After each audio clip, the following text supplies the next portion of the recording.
Welcome to The Maintenance Mindset, an audio-video podcast brought to you by the Multifamily Media Network. I'm your host, Paul Rhodes, and over the more than 3 decades in the apartment industry, I've had roles that include being on-site, providing services as a vendor, creating and delivering multiple education programs, and active association work. This podcast is centered on the often overlooked role that our on-site maintenance workers play. You know, the men and women that respond in the middle of the night to the toilet call, or the after hours, it's really hot in my apartment request, or my favorite, my ring fell down the drain, get over here now. In other words, the often unsung heroes who are responsible for asset preservation and resident satisfaction. Working in multifamily maintenance provides interesting, sometimes amusing, and often fascinating stories and viewpoints. My encouragement to you is this: whatever you do it with a maintenance mindset. Hey there. I just had something happen that I thought might be an interesting topic for us to explore. And unlike normal, I haven't put anything down on paper or an outline or anything for us to occur because literally this just happened. I work from my home and I had a gentleman ring on the doorbell. It was a guy, appeared to be about 20-ish years old, very nice, very pleasant and well-spoken, and he asked if he could give me a bid to do the siding on my house. Now, the siding on my house is decent. I mean, we had it done maybe 8 or 9 years ago. We had vinyl siding installed, and it's still in okay shape. It's aged, and down here in the South, it's got a little oxidation on it, and okay, yeah, I admit, it's time for me to pressure wash it. But what was interesting was the interaction that happened. He offered to give me a bid, a proposal on replacing the siding on my house. I have no desire to do that, but he said it's free and he gets paid by giving the proposal, not by whatever happens. Okay. So I said, sure. He said, great. I'll be back about 4:30. I said, wait a second. Can't you do it right now? And as I'm asking that question, he takes out his phone without explaining anything to me and speed dials a number. He looks at me and answers, well, I'm doing one currently down the street on another house. It made me pause because, wait, you're right here in front of me. About that time, his phone rings and somebody picks up and says, scheduling. And he says, hi, yes, I'm at my address and about to give a bid. We're ready for the setup. He then hands his phone over to me, and the gentleman, I think was a real person, could have been a bot, hard to tell these days, basically said, okay, what's your name? And I said, who are you?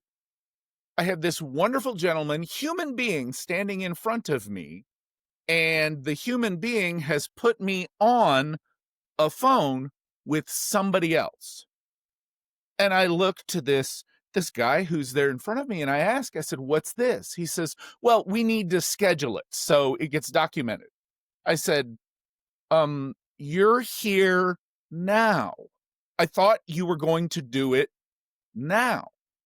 And he says, well, I'm in the middle of doing another one down the street, so I will have to come back about 4:30. I'm missing something. And so I look at him and I'm still holding his phone in my hand. And I say, what's involved in doing this proposal that you're going to submit to me? And he says, well, all I need to do is walk around your house, make some measurements, and plug it into our form. And I look, and he's not holding an iPad or a tablet or anything. And I said, is your form on your phone? And about that time, the person on the telephone says, yes, It is an automated form that he'll fill out as he walks around. And I'm looking at the phone, and now I have to carry on two conversations. One with this very nice salesman in front of me, and another one with somebody or something on the phone. And the somebody or something on the phone takes over. In other words, he interrupts my discussion with the human being in front of me, and the person on the phone says, "Yes, sir, we need to get it scheduled so it's in our system. What's your name?"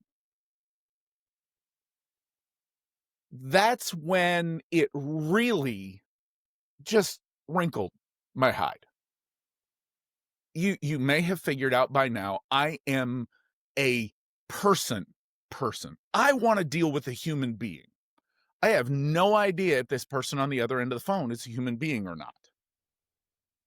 So I asked the kid in front of me, "Why can't you do it now?" And his response again was, "I'm doing one down the street."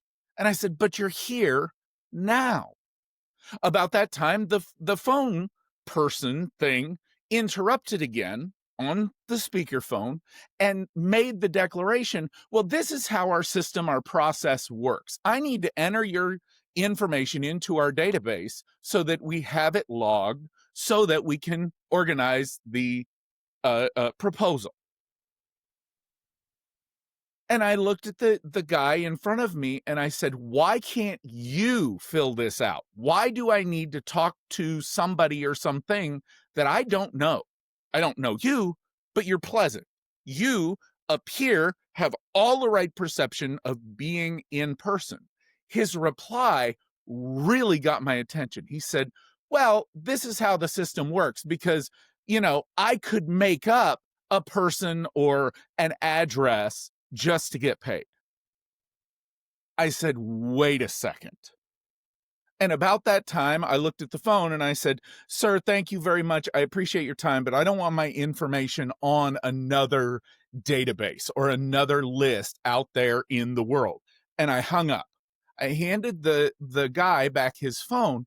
And at that moment, I said, "You're telling me that you are in front of my house at my address, supposedly down the street from somewhere else that you're doing a job, and the company that you work for doesn't trust you enough to not make up customers?" And he looked at me and he says, "Well, they're a multi-million-dollar company, so they have to have this level of accountability." And I replied back and I said, "I don't care if they're a multi-trillion-dollar company. You are selling a product, a valuable product, and you seem like a really nice guy. You've gotten far enough with me that I haven't closed the door in your face.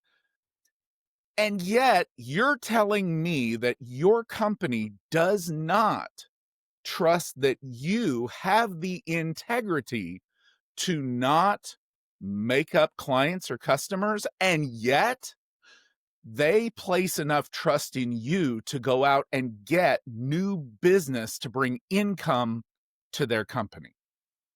And he looks at me and he says, "Well, it's a huge operation. They just have to keep everything organized." Fine. The reason why I bring this up, and I think it's relevant, is I'm curious how this applies to the multifamily industry.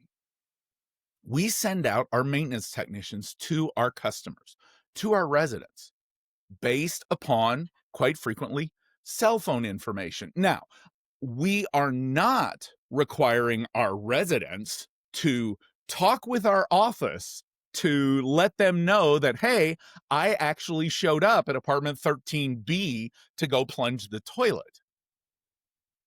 But I'm wondering if there's any perception issues that we're creating by continuing to use technology as a method of dispatch, as a method of intercommunication from our residents to us, or even us back to our residents. Now, as I'm talking through this, it is an amazing thing. Nowadays, when I answer the phone, and I do still answer the phone, more often than not, it is somebody trying to sell me something or trying to buy my house because that's what the telephone has turned into. This powerful tool for intercommunication has become a thing that is just an annoyance. We've talked in previous episodes about phonophobia, I think was the name of it, of people being afraid of talking on the phone. And yet, here was a situation where a salesperson goes direct to the customer, and that salesperson cannot close the sale or even create an opportunity for a sale without interacting with a impersonal database. As a customer, I did. I bid him farewell. I shook his hand and thanked him for his time coming to my house and presenting an opportunity to me. But I'm still old school enough, which frankly, that's kind of sad that we have to say I'm old school enough. I want to do business with a person. I long for the golden days of yore where an agreement could be reached over a handshake, where what you said was what was going to occur. And if it didn't occur, there was openness between the two parties and whatever business was going on to come to an agreement. And integrity meant when I give you my word, I give you my word, not I give you my word and we need to follow it up with 3 checklists, 2 Excel spreadsheets, and a online social media campaign. All of this goes to say that in our current state of continuing to add technology to the maintenance world, and to caveat, as this is coming off the top of my head, I do say that I think we need technology in the maintenance world. The hesitation I continue to have is that if we are placing technology above people, I still believe we're making a mistake. As we continue to move forward and AI and processes and all of this various complex thinking gets integrated into the jobs that our on-site maintenance professionals do, if that technology and complex thinking gets in the way of the relationship between our maintenance technicians and the people that we are serving, then the technology becomes the filter by which our residents see, our customers see us. That's the frame, the lens that our residents look through for how we perform the job. And if that technology is awkward, if it is challenging, if it's intrusive, then are we making our maintenance technicians seem by perception to be intrusive, complex, and awkward? I can tell in my brain as I'm talking about this out loud that this is an unformed thought. Yes, we need technology. We need structure and organization so that we can have the data and the information to continue to make better decisions for our maintenance professionals.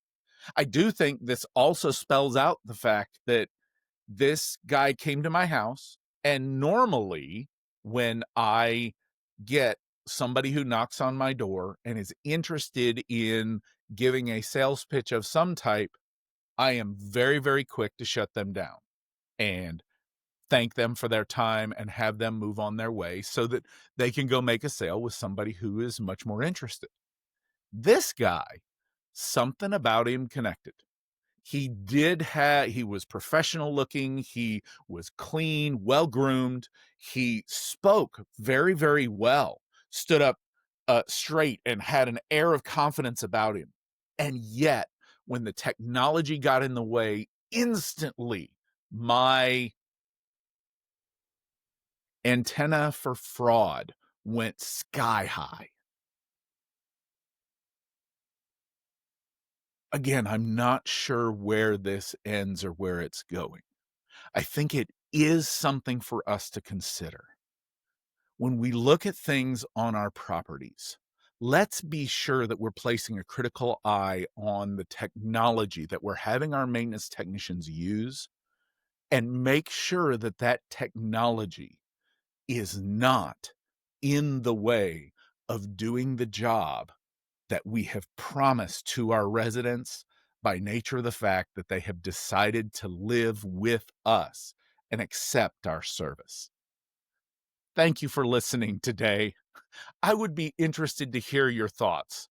Let me know what you think about this situation, even if I'm just being some weirdo conspiracy nut who says, get off my yard and off my deck.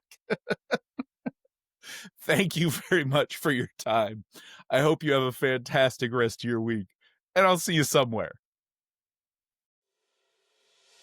Thank you for listening to this episode of The Maintenance Mindset.